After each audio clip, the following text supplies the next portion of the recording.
lo que se requiere, porque vamos a comenzar hablando de lo que se requiere para poder ganar la corona de la vida. Y nos habla también de las condiciones que se necesitan para poder ganarla.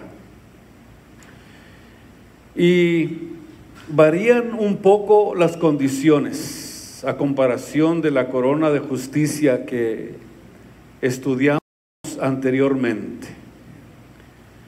Santiago está diciendo: gózate y alégrate cuando te halles o te encuentres en algunas pruebas. No dice en pruebas, sino en diversas pruebas. Y la palabra griega se traduce la palabra tened, que es como comienza hablando el apóstol. Tened por sumo gozo. La palabra tened significa considerar o evaluar. Y en esta noche Dios puede en esta ocasión decirte: considera o evalúa, porque la reacción natural humana a las pruebas no es realmente de regocijarse, hablando humanamente. Por eso, cuando dice que nosotros debemos de considerar y de evaluar, tenemos que utilizar todos los sentidos espirituales para poder entender lo que significa regocijarse en medio de las pruebas y de las tribulaciones. Y humanamente la reacción en las pruebas no es para regocijarse. Por eso es que esta es la razón que el creyente, el cristiano, debe hacer un compromiso con Dios. Ustedes, yo creo que ya deben de estar conscientes de eso, de que ustedes al entregarse a Cristo hacen un compromiso conscientes para que cuando lleguen las pruebas, para que cuando lleguen las tribulaciones, aprendamos a sufrirlas con gozo.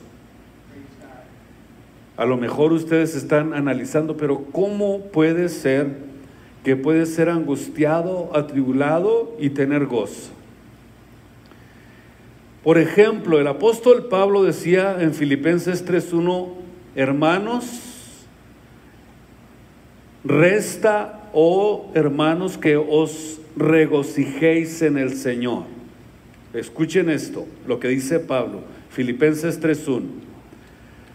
Resta, mis hermanos, que se regocijen en el Señor. Y en el capítulo 4, versículo 4 de Filipenses, nuevamente dice el apóstol: gozaos en el Señor siempre. Siempre, la palabra siempre está hablando de un gozo continuo. Otra vez termina diciendo el apóstol: os digo que os gocéis. Así que cuando la Biblia dice tened por sumo gozo, significa que nosotros consideramos y evaluamos. Consideramos y evaluamos. ¿Qué significa esto? Que cuando nosotros evaluamos y consideramos, le damos valor a lo que estamos nosotros haciendo. Le damos valor a lo que Cristo está haciendo con nosotros, porque está haciendo un trabajo excepcional en nuestras vidas. Está preparándonos para llevarnos al reino de los cielos. Yo creo que vale la pena cualquier situación, cualquier prueba que nosotros pudiéramos pasar si nosotros sabemos evaluar. La evaluación consiste en considerar las riquezas que tiene el reino de los cielos comparado con los reinos y lo que la tierra pudiera ofrecernos. Esta evaluación es importantísima para poder mantener el gozo del Señor siempre en nuestras vidas. Y la palabra pruebas, esta palabra griega describe todo tipo de problemas o de tribulaciones que pueden llegar a interrumpir una condición normal de paz, de sosiego y de tranquilidad, de comodidad, de gozo y de felicidad en la vida de una persona. Así que al decir que nosotros debemos de estar preparados para que seamos nosotros pasados, dice el versículo 3, que la prueba de vuestra fe obra paciencia, entonces estamos cada vez entendiendo mejor que la forma verbal de esta palabra realmente significa someter a alguien o a algo a prueba con el propósito de descubrir la naturaleza verdadera de esa persona o la calidad real de una cosa. Para eso sirve la prueba. O sea, Dios permite que esas pruebas lleguen a nosotros con el propósito de probar y de aumentar la fortaleza espiritual. Y no solamente Dios quiere aumentar tu fortaleza, sino que también quiere aumentar la calidad de la fe. Pero esto solamente trabaja individualmente. No es en congregacional, sino que estamos hablando de un compromiso consciente y de una forma de trabajo individual que Dios trata con cada persona. Si la palabra prueba significa que Dios nos quiere someter para descubrir nuestra verdadera naturaleza, nuestra verdadera riqueza, la verdadera calidad de hijos de Dios, entonces creo que vale la pena lo que Dios está haciendo con nosotros. Porque de esta forma va Dios a aumentar tu fortaleza, va a aumentar tu fe, tu confianza, tu paciencia, pero sobre todo te va a dar más seguridad y más confianza en tu vida espiritual. Por eso es que a través de esta forma Dios quiere demostrar nuestra validez o demostrar tu validez. Cuando dice tened por sumo gozo cuando te encuentres en diversas pruebas, porque cada prueba se convierte en un examen de la fe que sirve para nuestro fortalecimiento. Y por eso es que nosotros debemos de evaluar esto en nuestras vidas. Por ejemplo, en este capítulo 1 del libro de Santiago, versículo 13, vean ustedes lo que dice la Biblia. Cuando alguno es tentado, no diga que es tentado de Dios, porque Dios no puede ser tentado de los malos, ni Él tienta a alguno.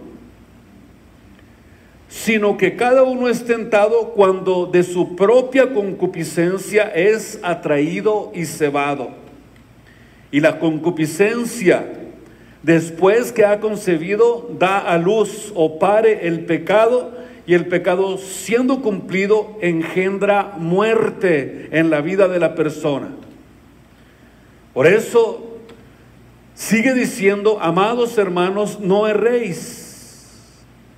Toda buena dádiva y todo don perfecto desciende de lo alto, del Padre de las luces, en el cual no hay mudanza ni sombra de variación. Al decir que estamos confiando en un Dios que no se muda, que no varía, eso es lo que debería a nosotros de bastarnos para darnos cuenta la solidez, la confianza y la fortaleza y la completa seguridad de el Dios en el que nosotros estamos confiando. Por eso dice la Biblia que Él de su voluntad nos ha engendrado por la palabra de verdad para que nosotros seamos primicias de sus criaturas. Pero escuchen ustedes lo que dice, lo que realmente está diciendo Santiago aquí.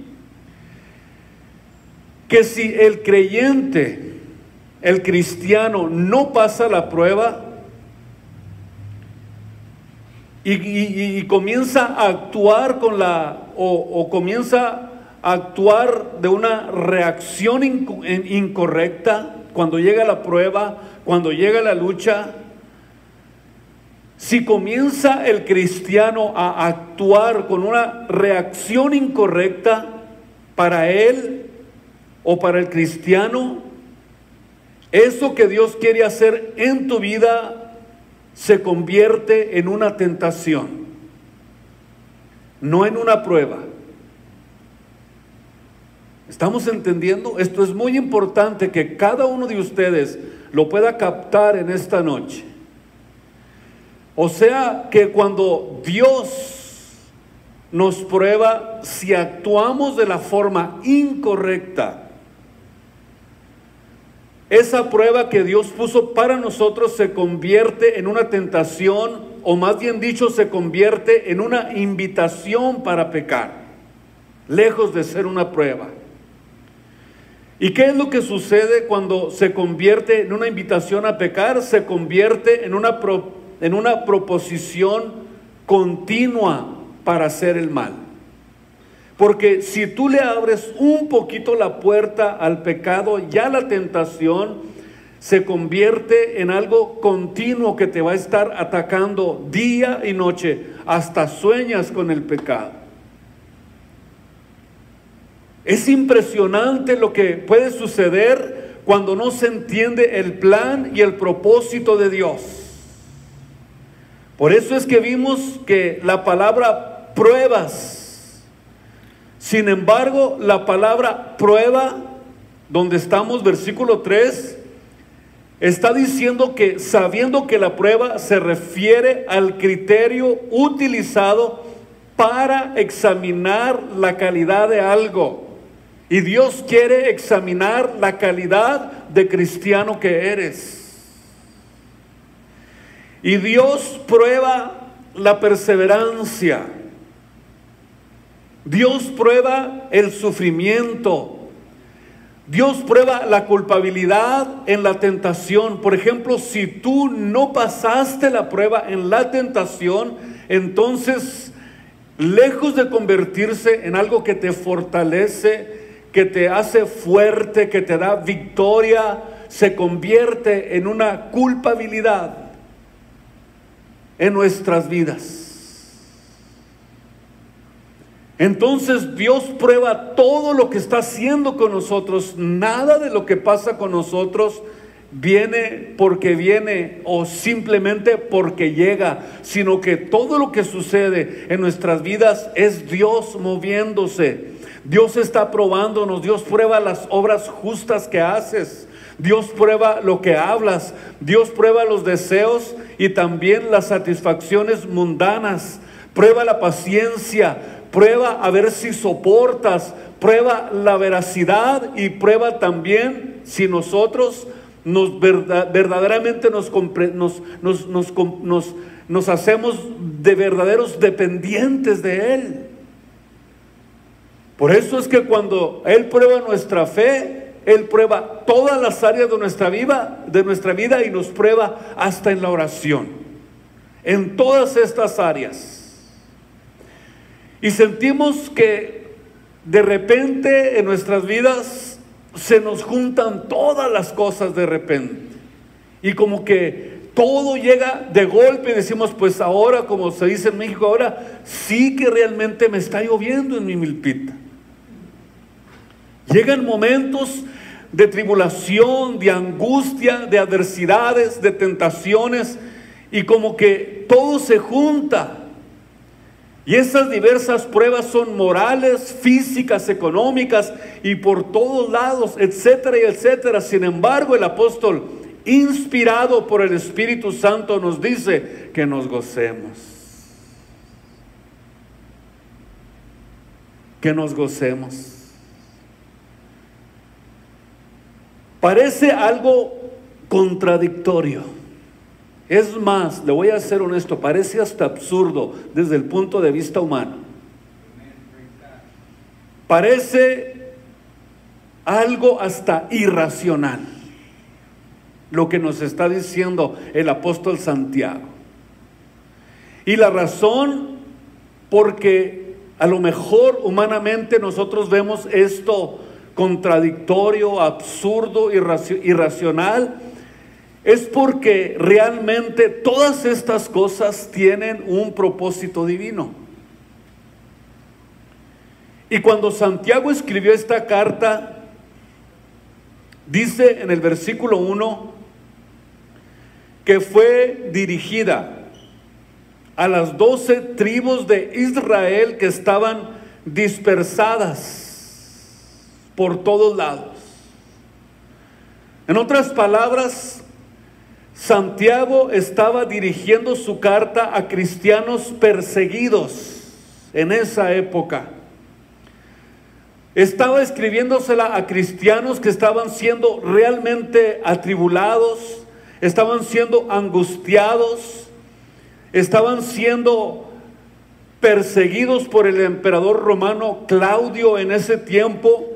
Cristianos que se les habían arrebatado todo lo que tenían, les habían quitado sus propiedades, les habían quitado su dinero, les quitaron sus empleos, les quitaron absolutamente todo. Y a estos precisamente es a los que Santiago se estaba dirigiendo.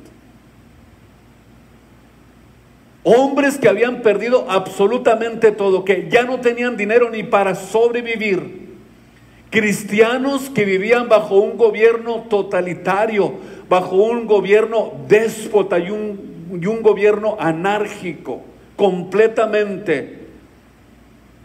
Y que mandaba asesinar a todos aquellos que dijeran que eran cristianos o que amaban a Jesucristo.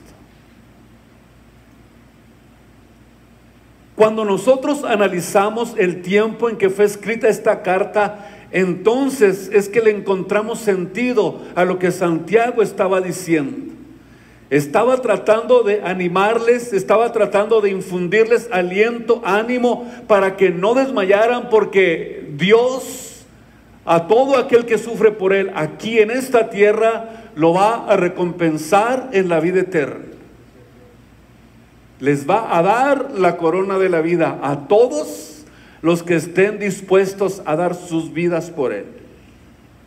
Precioso el Evangelio. Absurdo para muchos, incomprensible para muchos, pero para los que aman a Dios, entendemos que todo lo que sucede dentro del cristianismo, todo lo que sucede sirviendo a Jesús, nos ayuda para bien, conforme al propósito al cual hemos sido llamados. Entonces, si estaban ellos viviendo este tipo de vida, este tipo de persecución, ¿por qué les dice que se gocen? ¿Por qué? Es muy sencillo, versículo 3, porque detrás de muchas pruebas se está probando y se está desarrollando una capacidad impresionante para aprender a sufrir por la causa de Cristo y su palabra. Así de sencillo. Ojalá que todos podamos entender y tener este entendimiento y esta capacidad de reacción para poder entender y recoger y analizar y absorber todo esto, para que estemos nosotros listos para cualquier cosa que pueda pasar en esta tierra. Les dice que se gocen porque detrás de muchas pruebas, que dice la Biblia que es menester, que por muchas tribulaciones o por diversas tentaciones, dice el apóstol Pablo, entremos al reino de los cielos. Pero escuchen lo que dice el apóstol Pablo, que es menester. Por eso Jesús dijo que todo aquel que me sigue, todo aquel que quiera entrar al reino de los cielos tendrá que sufrir persecución. Persecución probablemente no simplemente, no necesariamente persecución física, pero sí persecución moral. Porque el pecado nos persigue, el pecado nos provoca, el pecado nos llama. El pecado está siempre buscando la forma de enseñorearse de nosotros y se nos presenta de una forma impresionante, llamativa, deleitosa, pero todo eso es engañoso. Otros a lo mejor van a tener que aprender a sufrir físicamente persecución o hasta la muerte por la causa de Cristo. Pero el que perseverare hasta el fin, dice la Biblia, este será salvo. Y nosotros no somos de los que se retroceden, no somos de los que nos vamos para atrás, sino que nos impulsamos hacia adelante confiando en nuestro Señor y Salvador Jesucristo, siempre confiando en Él, porque Él tiene cuidado de nosotros. Dijo: yo los voy a capitanear hasta la muerte, no tengan miedo, no se turbe vuestro corazón, ni tenga miedo, vamos hacia adelante en el nombre de Jesucristo. Él es el que nos fortalece. Versículo 4 dice: mas tenga la paciencia perfecta su obra en cada uno de ustedes, para que seáis perfectos y cabales. La palabra paciencia se traduce mejor como resistencia o perseverancia.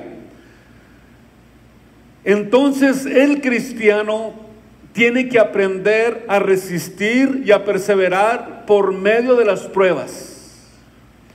Un cristiano aprende a resistir con tenacidad la presión de la prueba hasta que Dios le da descanso, hasta que Dios la quita en el tiempo designado por Él. Porque dice la Biblia que juntamente con la tribulación nos da a nosotros salidas, nos da escapes, nos da oasis. ¿Para qué dice la Biblia que nos los da? Para que podáis, ¿qué? Aguantar. Escuchen esto.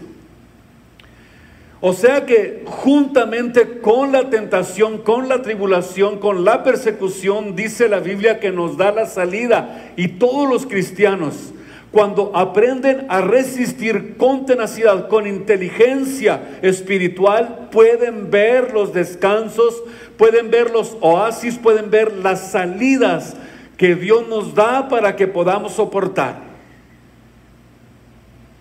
Entonces, de modo que el cristiano puede entonces, desde esta perspectiva, poder aprender los beneficios que se obtienen en la tribulación.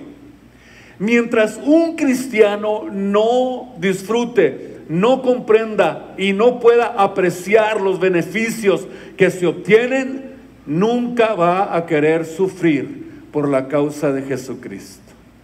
Nunca. Nunca, nunca, nunca. Nunca va a querer hacerlo. En 2 de Corintios capítulo 12, quiero que ustedes vayan conmigo aquí a la Biblia y vamos a ver algo muy interesante. Versículo 7. Vean ustedes lo que Pablo habla acerca de esto.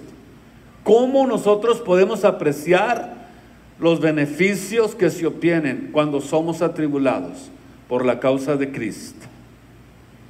Comienza diciendo el apóstol Pablo que por la grandeza de las revelaciones que Dios le había dado, no me levante descomedidamente. O sea, estaba diciendo Pablo que él estaba sufriendo una angustia, estaba sufriendo una tribulación, y Dios dice que le dio un aguijón en su carne un mensajero de Satanás que me abofetee para que no me enaltezca en sobremanera. Por lo cual, dice Pablo, 3 veces he rogado al Señor que se me quite o que se quite de mí, y me ha dicho, bástate mi gracia.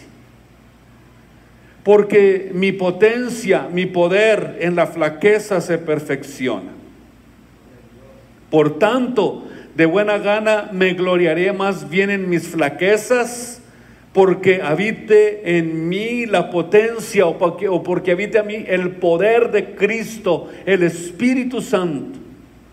Por lo cual me gozo en las flaquezas, escuchen ustedes, me gozo en las afrentas, me gozo en las necesidades, me gozo en las persecuciones, me gozo en las angustias, por Cristo.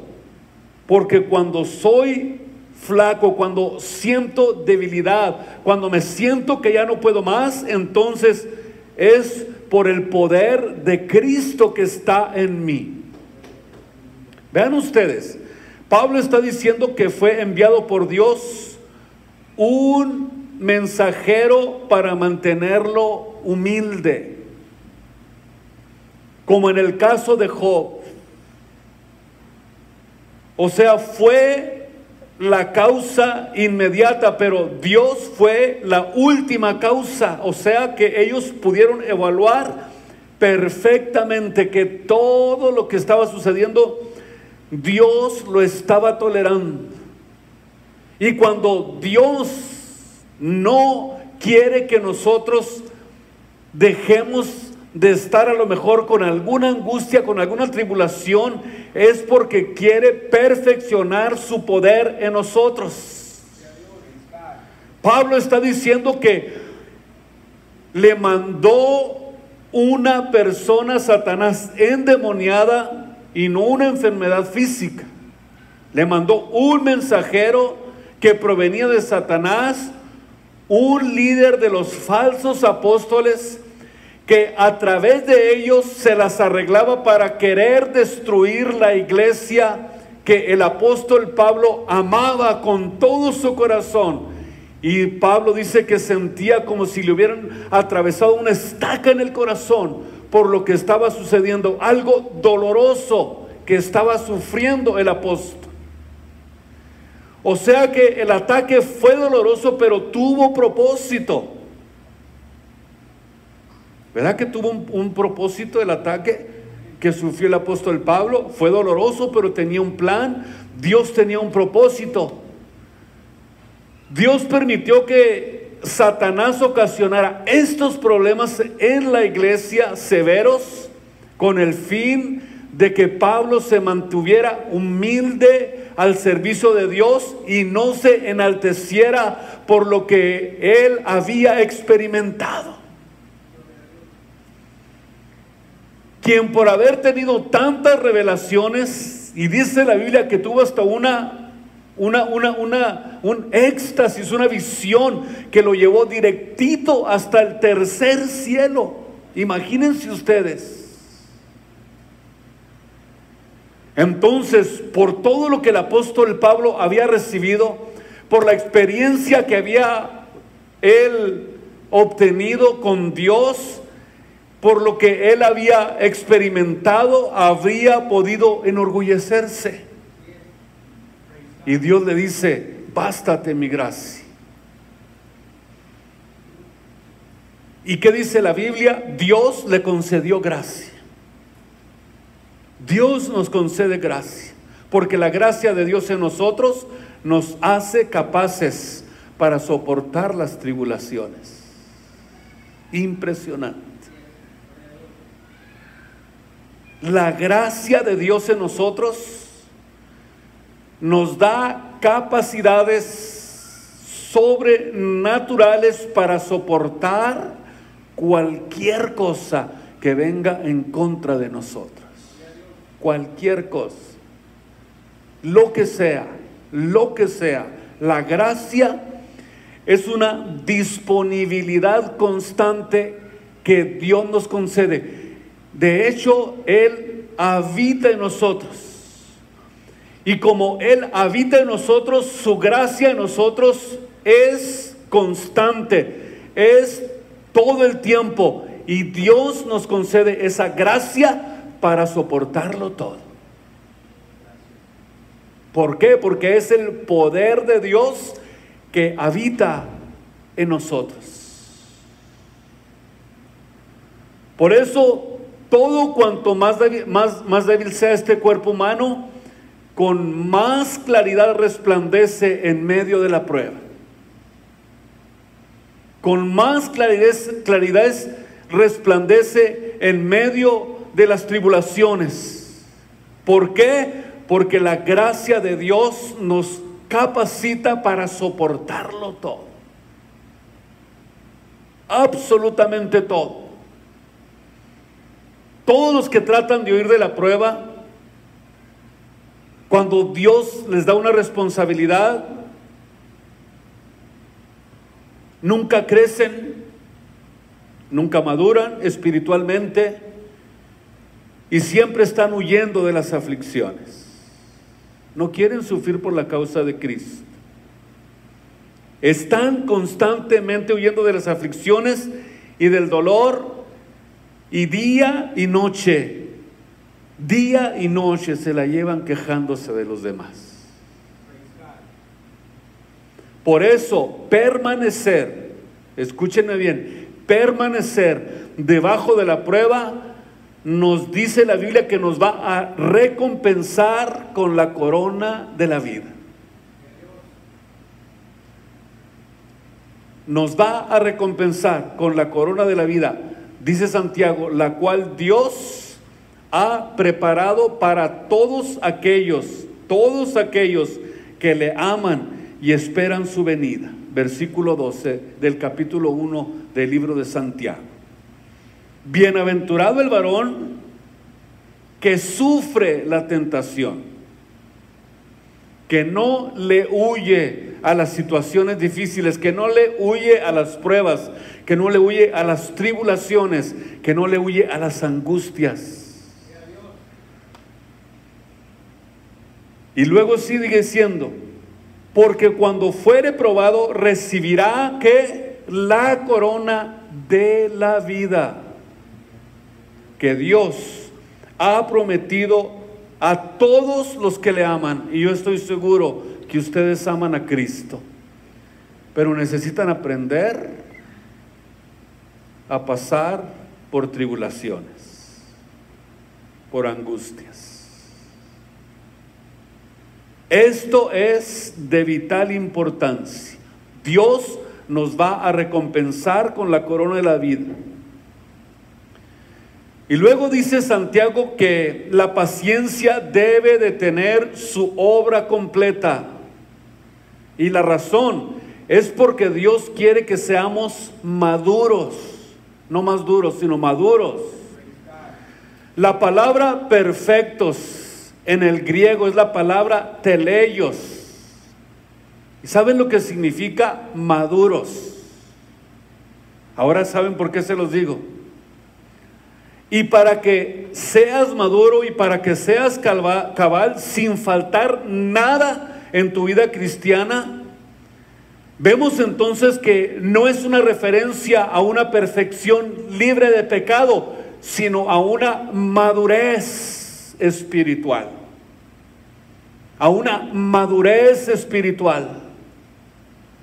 Para tener una comunión más profunda con Dios y una confianza mayor con Jesucristo, que es lo más importante, y estas cualidades producen a su vez un carácter estable, un carácter fuerte, un carácter que estás pisando sobre la roca, inconmovible, Jesucristo, y eso te hace también a ti fuerte, maduro, inconmovible, y nada te mueve de lo que tú estás creyendo, del evangelio que estás obedeciendo, de la palabra que estás recibiendo. Y esto es lo que los hijos de Dios necesitamos todos los días de nuestras vidas. O sea, Dios está detrás de nuestro sufrimiento. Quiero que sepan, Dios estaba detrás del sufrimiento de Pablo. Dios estaba detrás del sufrimiento de Job. Dios estaba probándolos, Dios estaba haciéndolos que se graduaran y que fueran maduros, capaces y que pudieran ser verdaderamente lo que Dios espera de aquellos que le siguen y de aquellos que le aman. Eso es lo que Dios está buscando. Cuando entendemos que Dios está detrás de nuestro sufrimiento, entonces serás una persona completa, preparada para toda buena obra. Mientras, no. Por eso es importante el desarrollo, el crecimiento espiritual. Es de vital importancia. Las raíces de un árbol crecen profundamente. Y cuando los vientos son fuertes, mientras vemos que las raíces superficiales que crecen, lo único que hacen es romper la superficie, romper el suelo y causar problemas al árbol. Todo lo contrario a las raíces profundas. Por eso el Salmo 1 dice que nosotros tenemos que aprender a ser árboles que estamos plantados, que estamos bien arraizados y que damos fruto a tiempo y que nuestra hoja no cae. Y todo lo que hacemos, dice la Biblia, todo lo que hagas prosperará. Así nos compara Dios. El viento que está a nuestro alrededor está soplando fuerte, está bien fuerte. Si ustedes ven a sus alrededores, hay un fuerte viento que está queriendo destruir la iglesia de Jesucristo. Pero si es Cristo, escúchame bien, la base de tu vida, si es Cristo el que está en tu corazón, vas a sobrevivir. Vas a estar firme. Vas a estar preparado para cuando Él venga. Y van a venir vientos, van a venir tempestades, van a venir situaciones y nada te tumba. Caerán a tu lado 1000, 10,000 a tu diestra, mas a ti no llegarán. O sea, no hay poder en la tierra, ni visible, ni invisible, ni espada, ni persecución, ni angustia, nada, absolutamente nada que te pueda apartar del amor de Dios que es en Cristo Jesús. Pero esto es mientras estemos arraigados en Él. Por eso, en esta noche, recuerda, mi amado, que nosotros debemos de madurar interiormente para sobrevivir exteriormente. No creas que no se necesita el crecimiento espiritual para que también exteriormente estemos nosotros fuertes. No existe ninguna prueba que atravieses y que Dios no esté contigo. No existe ni una sola prueba en la que Dios no esté a tu lado. Vamos a leer 1 Corintios capítulo 10, versículo 13, y con esto termino. Escuchen. 1 Corintios 10, 13. No nos ha tomado. Escuchen ustedes, aquí Pablo nos quiere animar, nos quiere preparar para que estemos listos para cualquier prueba que venga a nuestras vidas. No os ha tomado tentación sino humana, mas fiel es Dios, que no nos dejará ser tentados más de lo que ustedes pueden llevar, pero tienes que crecer. Antes dará también juntamente con la tentación la salida para que puedas aguantar, para que puedas soportar, para que puedas mantenerte. Todas las cosas adversas que a lo mejor tú estás atravesando en esta noche, todas las vicisitudes, todas las desilusiones, las frustraciones, escúchame bien, tienen un propósito. Tienen un propósito. No te desanimes. ¿Sabes cuál es ese propósito? Madurar, crecer, para que tengas realmente un carácter cristiano, como debe de ser. Eso es lo que Dios está haciendo en tu vida. Y al final te coronará con la corona de la vida, que son las recompensas eternas que Dios quiere darle a sus hijos. Déselo con todo su corazón en esta noche. Dígale: gracias por tu palabra, Señor. Muchas gracias. Pónganse de pie en esta noche. Y seguimos la próxima semana.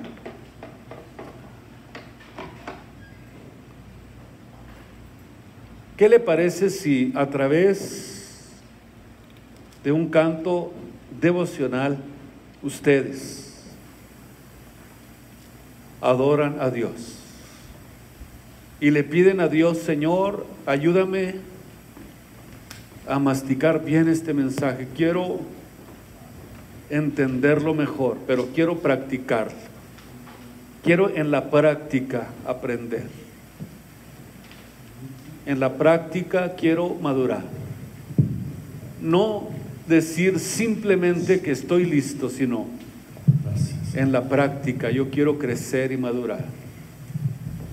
Cada vez que llegue la tentación, cada vez que llegue la angustia, cada vez que llegue la tribulación, piensa: Dios quiere que yo madure.